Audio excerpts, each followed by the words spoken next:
Superior for the Fulton County Election Judicial Circuit is now in session. The Honorable Judge Scott McAfee is presiding. Court will now come to order. Please be seated.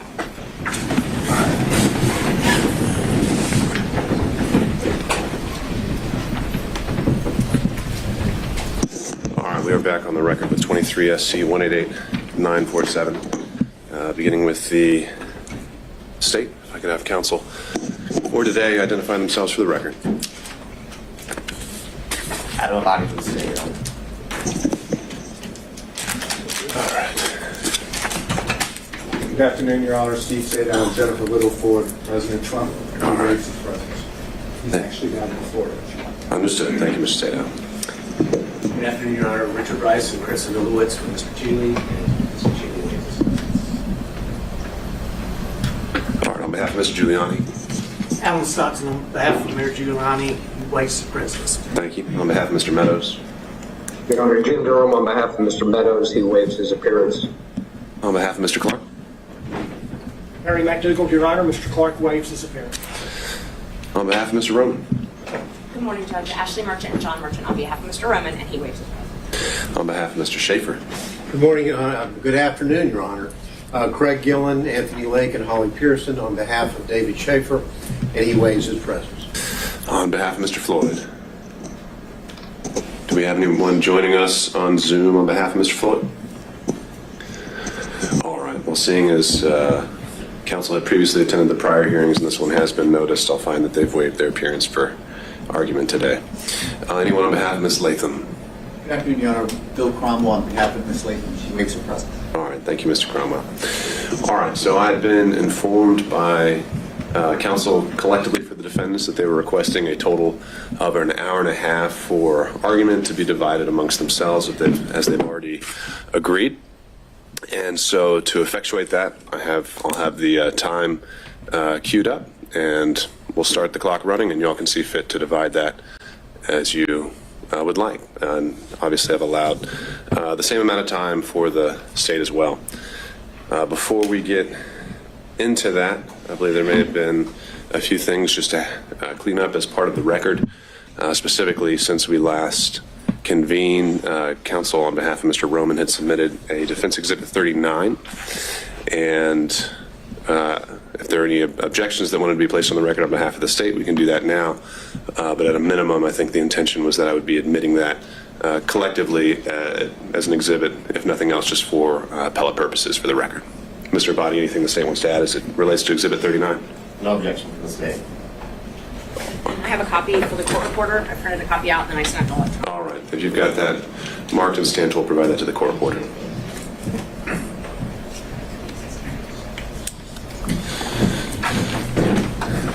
All right. And then, as I indicated as well on Tuesday, both parties since the close of the evidence on the 16th had followed up. Now I think both sides have made requests to reopen the evidence. On behalf of the defense, there were some issues with cell phone records, and the state has found an additional witness that they would like to present. And the instruction I provided on Tuesday was that for today, I think we've reached the point where I'd like to hear more of how some of the legal arguments apply to what has already been presented. And it may already be possible for me to make a decision without those needing to be material to that decision. So that's why we're here today. I wanted to make sure we held this time because it is a bit of a logistical challenge to get everyone in a room together. But recognizing that, again, in the interest of efficiency, if both parties want to reserve part of their time to argue as if those proffered exhibits have been admitted, feel free to make whatever arguments you would like. And if in fact it turns out that I do need those to be part of the record to make a decision, then we'd have to come back and we will do those in accordance with the rules of evidence. Mr. Gilman. We have not filed anything, but we also have a proffer of a witness that we would like to call in the event the court does open the evidence up. I can make an oral proffer as to who that witness is and what that witness would be saying, and I could do it, and I think in a fairly brief manner, if the court would permit me, so the court would understand where I'm coming from. And I believe also Mr. Cromwell also has a brief proffer for a witness that he has talked with and does have an oral proffer. So are these this is the first I've heard of it, so are these things that have been discussed or shared with the state at all? No, Your Honor. I literally, my communication with this particular witness occurred this morning at about 10:10, along with Mr. Chris was on the call with me. I'm more than happy to enlighten the court as to what the witness would say, who the witness is, and in a brief summary of what this particular witness would testify to in the event the court allows for evidence to be reopened. And on the record, I would state that on behalf of my client, Mr. Schaefer, we do want the record to be reopened so that the court could hear if they want to bring in someone from California, let them bring them in. And we believe that the court might want to hear the proffer and the evidence that we are prepared to at least proffer today. All right, so Mr. Gillen, on that point to this and Mr. Cromwell's, even, additional evidence, in my mind, in the interest of a fair notice to the other side, I wouldn't want that to be part of the argument today because the state has no idea what you're about to say. And I think the purpose of a proffer, in large part in this role and in this context, is having them at least have the ability to make those initial counter arguments. Now, I don't think that would prevent you from, after today's hearing, if you want to file it, make it part of the record, then I think that both parties have already elected that they are willing to use that mechanism. But just for today, kind of showing up now without having shown this other side at all, even this morning, I don't think that would be fair. I did not intend to use the proffer in the legal argument. Sure. I just wanted the court to be aware that we do have an oral proffer. We can file it, we can supplement the record and file it for the court's consideration. But literally, Right. hot off the press. Sure. As we printed it out and wrote down to the Okay. All right. Well, Mr. Cromwell, is there anything you want to add to that? No, Your Honor. Okay. Mr. Abadi, anything you want to add to that? I don't know what it is, so I don't know how to add to it. So no. All right. Just anything on a procedural perspective. I mean, from a procedural perspective, I would submit to the court, as you said multiple times, evidence is closed. This is beyond the scope of, I guess, Your Honor's ruling on Tuesday. Feels like it was 3 weeks ago, but Tuesday. So I guess we'd object at this point and go from there. Okay. All right. Anything else by way of housekeeping, Mr. Sato? Apparently, the state filed 2 supplemental exhibits, number 2 and number 3, about 15 minutes ago. So, to the extent that they intend to work and use those in their proffer, talking about the same notice requirement we actually did just got before. Understood. So, as it relates to that, Your Honor, I believe you were very clear on Tuesday as well that in the proffers we could argue rebuttal evidence as it relates to the evidence that was submitted by defense counsel after the evidence was closed. And that's merely what it is. It's rebuttal evidence as it relates to the cell phone records or analysis that was done by the non-expert filed by Mr. Sadow. All right. Mr. Gillen. Well, as it relates to the proffered evidence, our proffered evidence would be in direct rebuttal to testimony given in the courtroom, particularly by Mr. Bradley. So we would have a direct rebuttal of that. That's what our proffer will be. I understand the court's ruling. Just want to put that on the record. So we know the context of it. Is that similar for Mr. Cromwell as well? It is. It just solely relates to Mr. Bradley's testimony? It does. Okay. All right. Excuse me? All right, noted. Anything else then? Your Honor, the proffered evidence is basically would corroborate what has been admitted in evidence as Exhibit 39, but chronological text. Okay. All right. Then if there is nothing else, I'll turn it over to Ms. Marchant to begin on behalf of the defense. Sorry, Judge. Unfortunately, you're stuck with me today. Understood.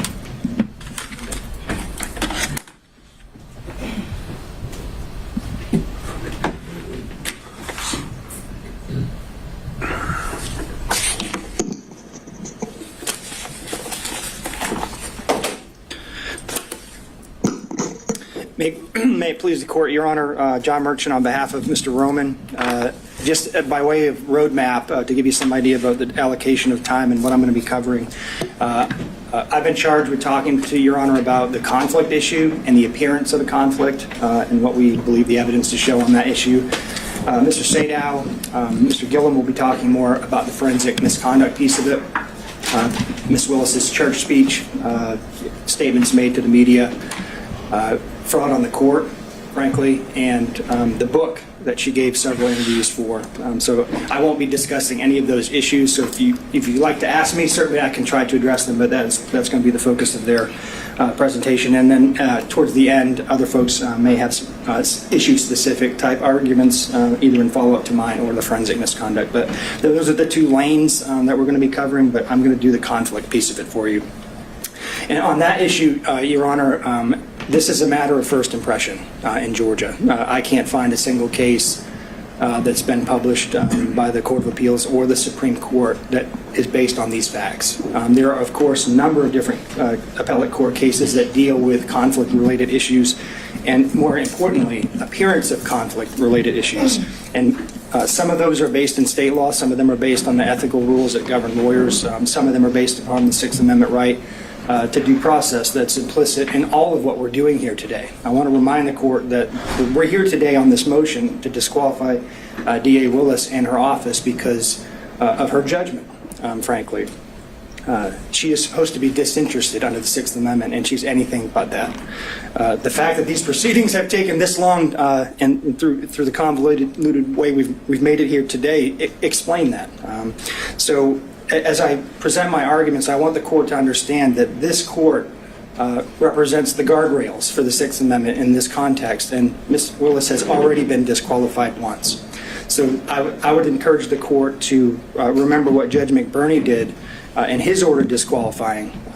The same argument was made in that case as to whether or not there needs to be an actual conflict of interest or whether or not the appearance of a conflict of interest might be sufficient under the facts. I want to make clear to the court that the law in Georgia suggests and is very clear that we can demonstrate an appearance of a conflict of interest, and that is sufficient. There is, I'm going to be candid with the court, there is a Supreme Court decision from 1996, Lamb v. State, and then there are two Court of Appeal decisions after that deal, frankly, in some dicta that suggests that an actual conflict is required. But the Supreme Court of Georgia, since those decisions came down, has made quite clear that the appearance of a conflict standard still applies. And the reason that's important is I think under the Sixth Amendment, which is where we're at, in order to preserve the defendant's rights under that provision and under corollary provisions of Georgia law, you've got to consider the appearance of a conflict.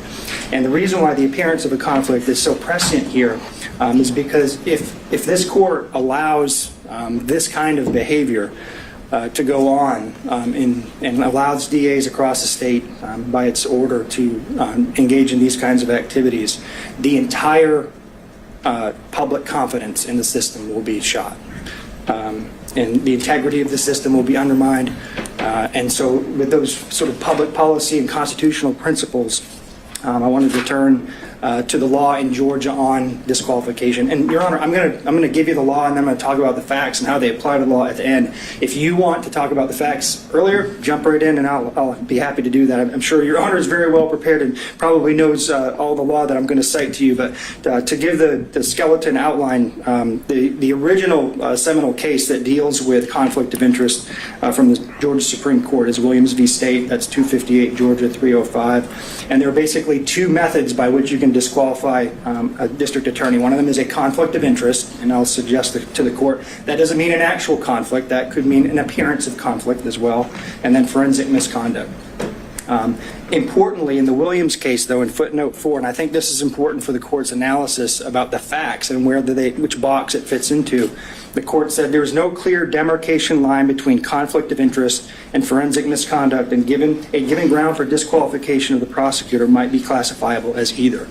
And I think that's important because we have facts that fit in both boxes. So if a state stands up and says, well, there's no actual conflict here, Judge, that doesn't mean necessarily that it doesn't apply to the forensic misconduct.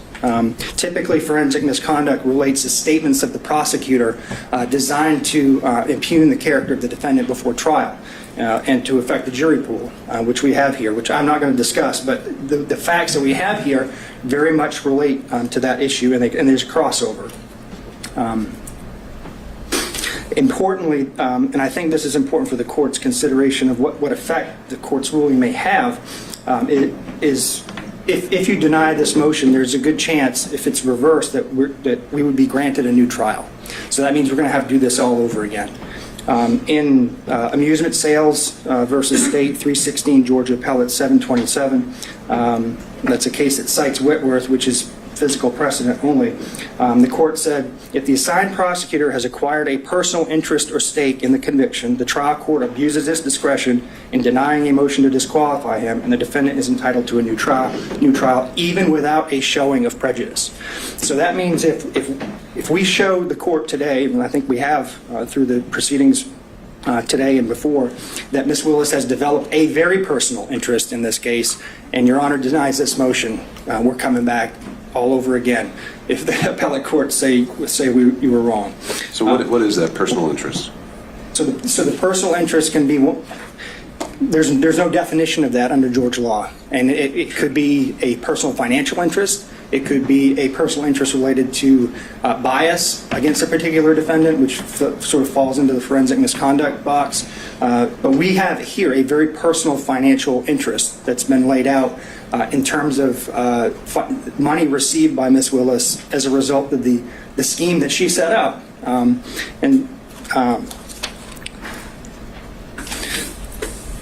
To get to the issue of the personal interest in the context of an appearance, I think that's important. I do want to suggest to the court that there are a number of cases that post-date this actual conflict of interest language that's suggested in some of the cases from the 90s, that you have to pay attention to what this looks like to the public. And I agree with all of the law, and I'm sure the state's going to stand up here and say it can't be a speculative or a conjectural type of personal interest.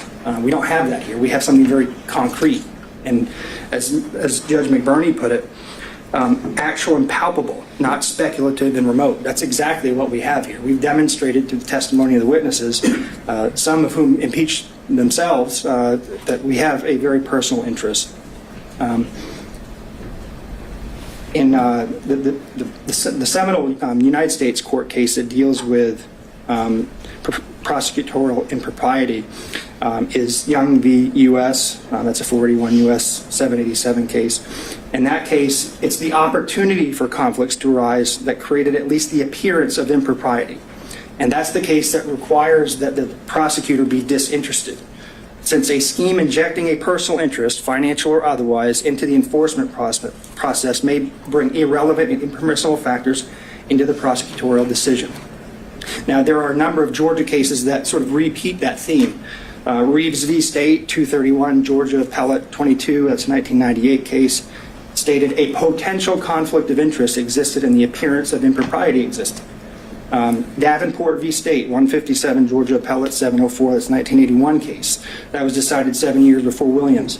When there is at least the appearance of impropriety, a defendant is denied fundamental fairness in the state's prosecution of the charges against him or her. There are also rules that govern prosecutors. Lawyers in general are bound to preserve and avoid even the appearance of impropriety. That's Brown v. State, 256, Georgia Appellate, 603, 202, 2002. Head v. State. A prosecutor's close personal relationship with the victim in a case may create at least the appearance of a prosecution unfairly based on private interest rather than one properly based on vindication of public interest. ABA Criminal Justice Standards for the Prosecution Function, Standard 3.1.2c. A prosecutor should avoid appearance of impropriety in performing the prosecution function.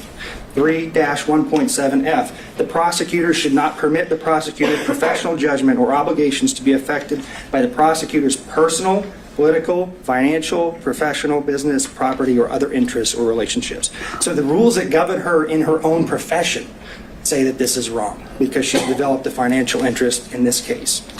And at the very least, created the appearance of unfairness towards these defendants by setting up a relationship, a prosecutorial relationship with her boyfriend. that she'd been dating for 2 years, according to the testimony. So before I move, Your Honor, to the specific facts, you asked, what's personal interest, and I think, frankly, as I was trying to figure this out, I think you know it when you see it. It's just like in the concurrence in Jacobellis versus State of Ohio, Supreme Court case from 1964, Justice Stewart, in his concurrent opinion, said, "I know it when I see it," talking about obscenity. I think you know it when you see it. I think there's enough facts in front of you that you know it when you see it. And so I think that the governing principle helps enlighten some of the facts here.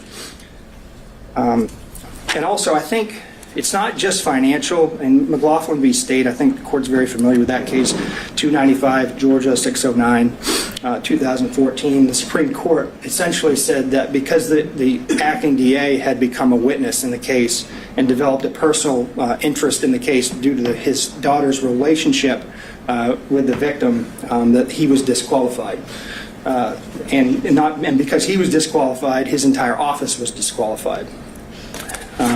So turning to the facts of the case, Your Honor, I think I've got, my role is 20 minutes, so I've got about 8 minutes left. So why the relationship, why did we spend so much time on a relationship between these two people? We frankly couldn't care less if they had a personal relationship outside of work. That is not what the issue is here. The issue is that they began this relationship in 2019. They were dating for 2 years, and then she awarded him a contract where public money, either from Fulton County or the state of Georgia, ended up in his pockets. That decision alone was improper. But what's even more improper is that then she and he used that money to go on personal vacations and trips. If Your Honor will remember, Exhibits 9, 11, and 12 dealt with the expenditures by Wade on trips. If you do the math on that, if you look at what he spent, and then you look at the testimony about what was paid back by Willis, because the cash reimbursement theory, I'll talk about in a second, but if you do the math on what he actually paid for and what they testified she paid back in cash, you still have over $9,200, $9,200 and $9,247 to be exact, is the amount of money they cannot account for in their testimony. And as Your Honor will remember, there was no mention of cash in Mr. Wade's affidavit. When the best and first opportunity to raise that issue would have come up is when the state filed their response in his affidavit. That is nowhere to be found in there. The first time we heard about cash was here in this courtroom. And so I think she's received a personal financial benefit of over $9,200 in this case that she can't account for, and the state can't account for. And the reason we can't account for it is because they came up with a cash theory. Cash theory only raises... Before we get into that, let me ask you this. Let's say the theory wasn't even there that they had paid it back or that there'd been any exchange. Should there first be a consideration of a materiality requirement? No. Have you seen that in this jurisdiction? It's not in this jurisdiction. Have you seen that in any other jurisdiction? I haven't seen that, Judge. And if it was $6, that would still be improper. Would it be improper where it's a per se disqualification if someone, buys their boss a stick of gum? Is that per se disqualifying because there's no materiality requirement? Well, no, I don't disagree that it may not meet a materiality requirement, but it's a personal benefit. I won't say that giving a pack of gum is just justification for disqualifying a district attorney. I think that's part of the issue, Judge. I think it's a fact-based inquiry by you. So there's a continuum involved here. Yeah, but I think the continuum involves you looking at whether or not, in the grand scheme of things, it violates the Constitution, and whether or not there's an appearance of a conflict, and the appearance suggests that she actually received a benefit, and we know that she did. They admitted it.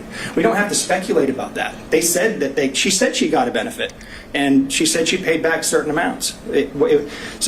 In that regard, Your Honor, I don't know, would $100 be enough? Would $200 be enough? I think you have to look at it globally and consider all of the witnesses, consider all of the facts, consider the credibility of the witnesses, frankly. Right. I mean, Your Honor sat here and watched everybody, so I haven't spent a lot of time going into the specific testimony because Your Honor is well aware of it. But you get to evaluate the credibility of the witnesses as a fact finder.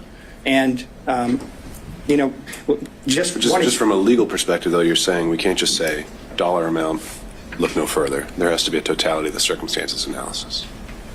I think it's fact specific, Judge. I don't really want you to pin me down on that because there's no law on it. I can't give you a straight answer because I haven't seen anything like that.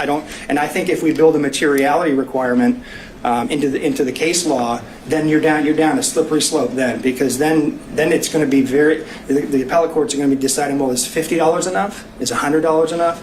So I think it's not necessarily the amount of the money, it's the fact that she received it, and it's not insignificant. And I don't think your order has to say because she received $9,200, she's disqualified. I think if we go back to the 20,000-foot level, what's the appearance here? Is this fairness to the defendants? Does it appear that she is interested in this prosecution, or does it appear that she's disinterested? She took the stand. You can tell she's not a disinterested person when it comes to this proceeding, but we also argue she's not a disinterested person when it comes to the prosecution as a whole. I'm going to leave for, I'll resist the temptation to defend my wife, and who I believe to be an excellent lawyer and a member of the bar for 20 years in good standing. But I will say this, Judge, you don't just evaluate the credibility of the witnesses. You evaluate the credibility of the lawyers. And Mr. Abadi stood up here in open court in front of national news and the national public and called her a liar. I need to address that for 1 minute. The text messages that are now part of the record, which now are substantive evidence for you to consider, prove everything that she put in that motion, everything that she tried to elicit from Mr. Bradley was absolutely 100% true. And not only was it true, she verified through the witness himself that the motion was accurate before it was filed. So for the state to get up here and impugn her credibility, it's not only improper, it violates Berger versus United States, which is a case that says the state can't just get up here and make any argument it wants. And I encourage the court to call him out on it when he steps up here. We have to have candor towards the tribunal. You cannot lie to the court, cannot lie to the public, cannot lie to the jury. And I think that's what he did. So there's other corroboration of our view that she was in this relationship. I think, frankly, based on Mr. Bradley's testimony, Your Honor can separate the wheat from the chaff when it comes to credibility, but Mr. Bradley had 2 chances to correct information that he suddenly developed amnesia about, but he just didn't do it. How does the timing of the relationship impact financial interest? Because it's part of the scheme she created intentionally in order to give benefits to her boyfriend. So there's a reason why they fought so hard on this, Judge. I mean, there's a reason that every single subpoena was objected to, every single question we asked Mr. Bradley was objected to, the jumping up and down, all of the obfuscation. There's a reason for that. They know that if Your Honor finds that relationship started in 2019, that the appointment of Wade itself was improper, and if that was improper, then he had no business as an average citizen, along with the fact that they didn't have approval from Fulton County to appoint him in the first place. That undermines the indictment. It creates a structural impairment in the indictment because he had no more business being in the grand jury room than I did. So that's what they're worried about. And the reason why it's important for the financial piece, Judge, is it's how the money ended up going back to her. She put her boyfriend in the spot, paid him, and then reaped the benefits from it. That she created the system and then didn't tell anybody about it. She didn't even tell her dad about it. So I think if in the grand scheme of things, if you're looking at the totality of the facts, and I've got to sit down here in about 2 minutes to make room for my co-counsel, if you look at it, everything put together, judges, they did this, they knew it was wrong, they hid it, and even when they were called out on it, they tried to create an excuse for it by saying it happened after the fact. We know now from the testimony, Ms. Yuri confirmed that Mr. Bradley, his text messages were accurate, not his court testimony, but that fact was accurate. The motion is accurate. And so also I do want to point out there's no paper trail here for the cash.